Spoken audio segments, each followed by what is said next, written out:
ವೀಕ್ಷಕರಿಗೆ ನಮಸ್ಕಾರ.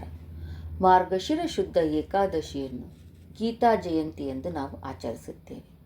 ಈ ದಿನ ಭಗವದ್ಗೀತೆ ಅಥವಾ ಗೀತಾ ಹುಟ್ಟಿದ ದಿನ ಅಂತ ಹೇಳ್ಬೋದು. ಈ ಭಗವದ್ಗೀತೆಯನ್ನು ಹೇಗೆ ಹುಟ್ಟಿತು? ಕೃಷ್ಣನು ಅರ್ಜುನನಿಗೆ ಬೋಧನೆ ಮಾಡಿದ್ದು. ಅಲ್ಲಿ ಇನ್ನೇನು ಮಹಾಭಾರತದಲ್ಲಿ ಯುದ್ಧ ಸ್ಟಾರ್ಟ್ ಆಗುತ್ತೆ ಅನ್ನೋ ಟೈಮಲ್ಲಿ ಅರ್ಜುನನಿಗೆ ರಣರಂಗಕ್ಕೆ ಬರ್ತಾನೆ, ಎಲ್ಲರನ್ನೂ ನೋಡ್ತಾನೆ. ಇಲ್ಲಿ ಯಾರು ನನ್ನವರು ಅಲ್ಲದೆ ಇರೋರು ಯಾರಿದ್ದಾರೆ? ನಾನು ಯಾತಕ್ಕೋಸ್ಕರ ಯುದ್ಧ ಮಾಡಬೇಕು? ಅರ್ಜುನ ಏನು ಕಡಿಮೆ ಅಲ್ಲ, ಅಷ್ಟು ಬಲಶಾಲಿ ಆದರೂ ಸಹ, ಅಷ್ಟೊಂದು ಅವರ ಜೀವನದಲ್ಲಿ ನಡೆದಿದ್ರೂ ಸಹ ಅರ್ಜುನ ನಾನು ಹೇಗೆ ಎಲ್ಲರನ್ನು ಸಂಹಾರ ಮಾಡಲಿ ಅಂತ ಕೇಶವನಲ್ಲಿ ಬೇಡ್ಕೊಳ್ತಾನೆ. ಹೇಳ್ತಾನೆ, ಹೇಗೆ ನಾನು ಇವರೆಲ್ಲ ನನ್ನ ತಂದೆಯಂದರು, ನನ್ನ ಗುರುಗಳು, ಗುರುಪುತ್ರರು, ಹಿತೈಷಿಗಳು, ಇಷ್ಟು ಜನ ಅಣ್ಣ ತಮ್ಮಂದಿರು, ಇಷ್ಟು ಜನರನ್ನು ಸಾಯಿಸಿ ನಾನು ಏನು ಸಾಧಿಸಬೇಕಾಗಿದೆ? ಎಲ್ಲರೂ ಸತ್ತು ಹೋದ್ಮೇಲೆ ನಾನು ಏನು ಮಾಡಲಿ ಇದ್ದು ಅಂತ. ಆಗ ಯುದ್ಧದ ಒಂದು ಪಾಂಡವರ ಕೌರವರ ಮಧ್ಯದಲ್ಲಿ ಕರ್ಕೊಂಡು ಹೋಗ್ತಾನೆ. ಒಂದು ರಣರಂಗದ ಭೂಮಿಯಲ್ಲಿ ಕರ್ಕೊಂಡು ಹೋಗಿ ಕೃಷ್ಣನು, ಭಗವಂತ ವಾಸುದೇವ ಕರ್ಕೊಂಡು ಹೋಗಿ ಕೃಷ್ಣನಿಗೆ ಹೇಳ್ತಾನೆ, ಯಾರ್ಯಾರ ಕರ್ಮ ಫಲಗಳು ಏನು ಎತ್ತ ಅನ್ನೋದನ್ನು ಹೇಳ್ತಾನೆ. ಅರ್ಜುನನಿಗೆ ಯಾಕೆ ಬೋಧನೆ ಮಾಡಬೇಕು? ಅರ್ಜುನ ಏನು ಸಾಮಾನ್ಯ ಮನುಷ್ಯ ಅಲ್ಲ ವೀಕ್ಷಕರೇ. ಅರ್ಜುನ ಬಂದ್ಬಿಟ್ಟು ನಾರಾಯಣರಲ್ಲಿ ಒಬ್ಬ ಅಂಶ.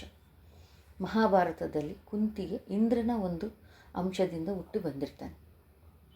ಹೀಗಿರುವಾಗ ಆಗ ಆ ಭಗವಂತನು ಬೋಧಿಸಿದ ಒಂದು ಗೀತಾ, ಭಗವದ್ಗೀತೆ, ಈ ಒಂದು ದಿನ ನಾವು ಗೀತಾ ಜಯಂತಿ ಅಂತ ಆಚರಿಸುತ್ತೇವೆ.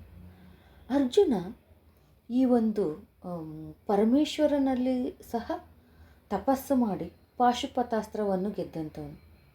ಆಮೇಲೆ ಯಾವುದೇ ರೀತಿ ಅವನ ಒಂದು ಶಕ್ತಿ, ಅವನ ಒಂದು ಜ್ಞಾನದಲ್ಲಿ ಯಾವುದೇ ಒಂದು ಲೋಪ ಇಲ್ಲದೆ ಇರತಕ್ಕಂಥವನು ಅರ್ಜುನ. ಅತ್ಯಂತ ಪರಾಕ್ರಮಶಾಲಿ ಮತ್ತು ತ್ರಿಕರಣ ಶುದ್ಧಿಯಿಂದ ಭಗವಂತನನ್ನು ನಂಬಿರ್ತಕ್ಕಂಥವನು. ಪ್ರಶಾಂತ ಮೂರ್ತಿ ಅರ್ಜುನ. ಭಗವದ್ಗೀತೆಯಲ್ಲಿ ನಾವು ಒಂದು ಅಂಶ ಅರ್ಥ ಮಾಡಿಕೊಂಡ್ರೂ ಸಹ ನಮ್ಮ ಜನ್ಮ ಸಾರ್ಥಕ ವೀಕ್ಷಕರ. ಒಂದು ಶ್ಲೋಕ, ಒಂದು ಅಧ್ಯಾಯ, ಹೀಗೆ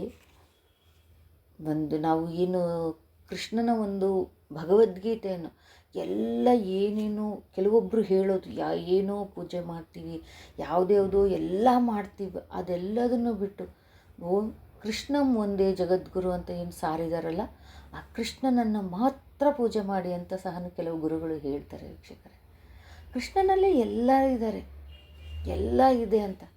ಭಗವದ್ಗೀತೆ, ವಿಷ್ಣು ಸಹಸ್ರನಾಮ ಇವನ್ನೆಲ್ಲ ಪಠಣೆ ಮಾಡಿ ಅಂತ ಹೇಳ್ತಾರೆ. ಹೀಗೆ ಈ ಕೆಲವೊಂದು ಉನ್ನತ ಸ್ಥಾನದಲ್ಲಿರ್ತಕ್ಕಂಥವರು ಒಳ್ಳೊಳ್ಳೆ ಒಂದು ಪೋಸ್ಟಲ್ಲಿರ್ತಾರೆ, ದೊಡ್ಡ ದೊಡ್ಡ ಮ್ಯಾನೇಜ್ಮೆಂಟ್ಗಳಲ್ಲಿ, ಕಂಪನಿಗಳಲ್ಲಿ. ಅವರಲ್ಲಿ ಸ್ವಲ್ಪನಾದರೂ ವಿಷ್ಣು ಅಂಶ ಇರುತ್ತೆ ಅಂತ ಹೇಳ್ತಾರೆ ವೀಕ್ಷಕರೇ. ಅವರು ಇರೋರು ಮಾತ್ರ ಆ ಒಂದು ಸ್ಥಾನಕ್ಕೆ ಹೋಗ್ತಾರೆ ಅಂತ ಕೆಲವರು ಹೇಳಿರೋದನ್ನ ಕೇಳಿದೆ. ಹೀಗಾಗಿ ಈ ಒಂದು ಭಗವದ್ಗೀತೆ ಬುಕ್ಕು ನಮ್ಮ ದೇಶದಲ್ಲಿ ಪವಿತ್ರವಾದ ಗ್ರಂಥ ಅಂತಲೇ ಹೇಳಲಾಗಿದೆ. ಅಷ್ಟೇ ಯಾಕೆ ವೀಕ್ಷಕರು, ಕೆಲವೊಂದು ಪ್ರಮಾಣ ಮಾಡಿಸ್ತಾರೆ ಕೋರ್ಟ್ಗಳಲ್ಲಿ, ಅವಾಗೂ ಸಹ ಭಗವದ್ಗೀತೆ ಮುಟ್ಟಿನೇ ಪ್ರಮಾಣ ಮಾಡ್ತಾರೆ. ನಿಮಗೆ ಭಗವದ್ಗೀತೆ ಓದೋಕ್ಕೆ ಬರದೇ ಇದ್ರೂ ಕೇಳಿ ಒಂದೊಂದು ಶ್ಲೋಕನ, ಇಲ್ಲ ವಿಷ್ಣು ಸಹಸ್ರನಾಮ ಪಾರಾಯಣ ಮಾಡಿ. ಅವತ್ತು ಎಷ್ಟು ಸರಿ ಆಗುತ್ತೋ ಅಷ್ಟು ಸರಿ ಪಾರಾಯಣ ಮಾಡಿ. ಇದೆಲ್ಲ ಹೇಳಿದೆ ಯಾವತ್ತು ಅಂತ ಹೇಳಲಿಲ್ಲ ಅಲ್ವಾ ವೀಕ್ಷಕರೇ? 11ನೇ ತಾರೀಕು ನವಂಬರ್ 11 ಗೀತಾ ಜಯಂತಿ. ಅವತ್ತು ಏಕಾದಶಿ ಇದೆ. ಏಕಾದಶಿ ವ್ರತವನ್ನೂ ಮಾಡಿ, ಜೊತೆಗೆ ತುಳಸಿಯಿಂದ ವಿಷ್ಣುವನ್ನು ಅರ್ಚಿಸಿ ಅವತ್ತು ಪೂಜೆ ಮಾಡಿಬಿಟ್ಟು ಭಗವದ್ಗೀತೆ ಓದೋಕ್ಕಾಗೋರು ಓದಿ, ಇಲ್ಲ ವಿಷ್ಣು ಸಹಸ್ರನಾಮ ಪಾರಾಯಣನಾದರೂ ಮಾಡಿ. ಎಲ್ಲದೂ ಆ ಒಂದು ಕೇಶವನಿಗೆ ಸೇರಿದ್ದು. ಮತ್ತೆ ಮುಂದಿನ ವಿಡಿಯೋದಲ್ಲಿ ಸಿಗೋಣ ವೀಕ್ಷಕರೇ. ಧನ್ಯವಾದಗಳು.